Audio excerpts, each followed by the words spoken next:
दोस्तों, आज की उर्दू डिक्शनरी के इस वीडियो में मैं आपके साथ शेयर कर रही हूँ दो अल्फाज, एक है इस्तिफादा और दूसरा है अहवाल।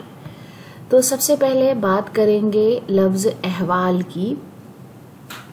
दोस्तों, एक बात हमेशा ध्यान में रखिए कि अहवाल जो है वो हाल की जमा है, ठीक। तो ये कभी भी सिंगुलर के तौर पर इस्तेमाल नहीं होगा, जो हम एक गलती अक्सर व बेशतर करते हैं।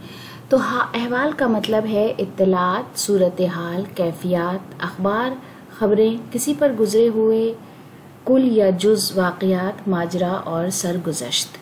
हिंदी में इसके लिए परिस्थितियाँ, घटनाएं और समाचार। इंग्लिश में state, condition, incidents, events, affairs, situations और सरकमस्टांसेस जैसे अल्फाज इस्तेमाल किए जाते हैं। मिसाल के तौर पर एक जुमला है, मुलाकात के दौरान सबने अपना अपना अहवाल एक दूसरे को सुनाया। इरफान सिद्दीकी का एक बहुत खूबसूरत सा शेर भी आपके साथ शेयर कर रही हूँ। हम तो रात का मतलब समझें, ख्वाब, सितारे, चांद, चराग, आगे का अहवाल वो जाने जिसने रात गुजारी हो।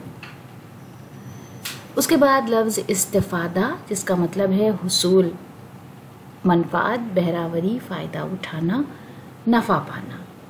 हिंदी में इसके लिए किसी से लाभान्वित होना, लाभ। इंग्लिश में टू गेन, एडवांटेज, प्रॉफिट और गेन।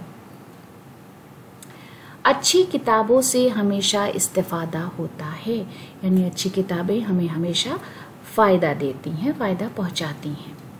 अजहर फराग का शेर है, वो दस्तयाब हमें इसलिए नहीं होता, हम इस्तिफादा नहीं देखभाल करते हैं।